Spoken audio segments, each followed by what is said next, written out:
జనసేన పార్టీకి అదేం కొత్త కాదు. ఎందుకంటే 2024 ఎన్నికల్లోనే 24 సీట్లు అని ముందు ప్రకటించి ఆ తర్వాత అందులో 3 కోతేసి 21 సీట్లకే సరిపుచ్చుకున్న చరిత్ర జనసేన పార్టీకి ఉంది.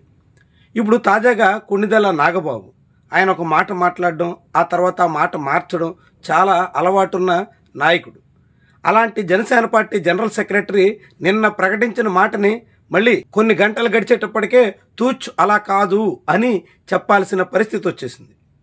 అరకు పార్లమెంట్ నియోజకవర్గం పరిధిలో 7 సీట్లు తమ పార్టీ తరపున అభ్యర్థులు పోటీలో ఉంటారు అని ప్రకటించిన కొణిదెల నాగబాబు అంతలోనే మళ్ళీ ఎక్కడి నుంచి ఏం ఆదేశాలు వచ్చాయో కానీ వెంటనే అలా లేదంటూ సరిపెట్టుకోవాల్సిన పరిస్థితి వచ్చేసింది.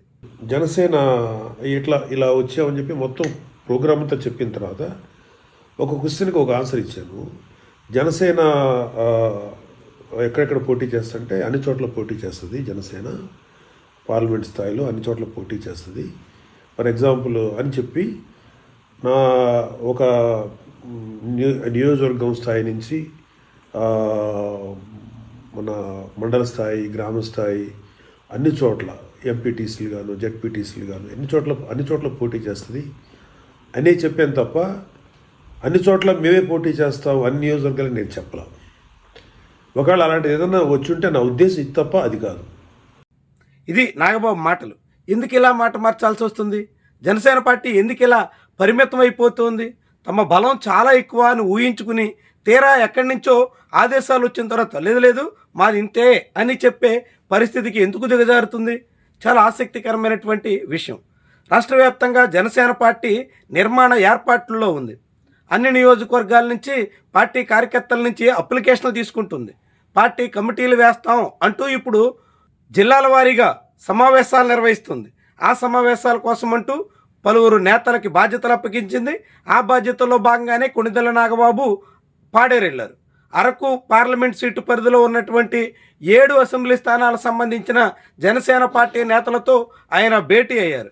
ఆ సందర్భంగా నిర్వహించిన మీడియా సమావేశంలో ఆ పార్లమెంటు పరిధిలో ఉన్నటువంటి 7 అసెంబ్లీ స్థానాలు అంటే పాలకొండ, కురుపాం, పార్వతీపురం, సాలూరు, అరకు, పాడేరు, రంపచోడవరం 7 నియోజకవర్గాలు తామే పోటీ చేస్తాం అని వెల్లడించారు.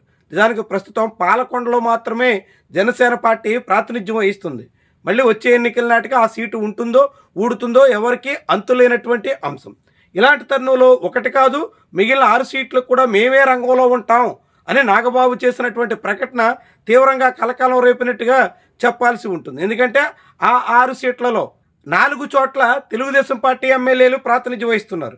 ఆ 4 సీట్లలో ఒకటి ఆంధ్రప్రదేశ్ గిరిజన సంక్షేమ శాఖ మంత్రి గుమ్మడి సంజయరాణి ప్రాతినిధ్యం వహిస్తున్న సాలూరు కూడా ఉంది. ఇలాంటి సమయంలో నాగబాబు అన్ని నియోజకవర్గాలకి పోటీ చేస్తామని చెప్పడంతో జనసేన పార్టీలో కొత్త ఆశలు చిగురించగా తెలుగుదేశం పార్టీలో కలకలం రేగినట్టు కనిపిస్తుంది. దాంతో టీడీపీ అధిష్టానం వెంటనే రియాక్ట్ కావడం, జనసేన పార్టీ అధినేతకు దానికి సంబంధించినటువంటి వ్యవహారం మీద సమాచారం ఇవ్వడం, ఆయన వెంటనే అప్రమత్తమై నాగబాబుని తిరిగి సంజాయిషీ ఇవ్వాలి, తిరిగి వివరణ ఇచ్చుకోవాలి అనే పరిస్థితికి తీసుకురావడం ఇదంతా జరిగినట్టుగా కనిపిస్తోంది. ఏమైనప్పటికీ నాగబాబు లాంటి వాళ్ళు నోరు అదుపులో పెట్టుకోకపోతే అన్ని చోట్ల తామే ఉంటాం, అందరికన్నా తామదే పెద్ద పార్టీ ఇలాంటి మాటలు మాట్లాడితే చివరికి ఎలా నాలుక మడత పెట్టాల్సి వస్తుందో నిన్న జరిగినటువంటి పరిణామాలు స్పష్టంగా చాటుతున్నాయి.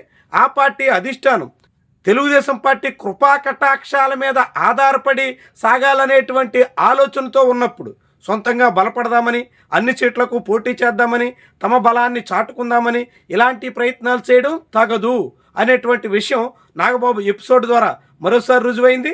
మరి ఇలాంటి పరిస్థితి నుంచి పాఠాలు నేర్చుకున్న తర్వాత అయినా మిగిలిన నేతలు జాగ్రత్తగా వ్యవహరించడం చాలా అత్యవసరం. కాదంటే మాత్రం మళ్ళీ ఇలాంటి అప్రతిష్టకరమైనటువంటి వ్యవహారాలు చవి చూడక తప్పని పరిస్థితి జనసేనకు ఉంటుందని తాజా వ్యవహారం చాటుతోంది.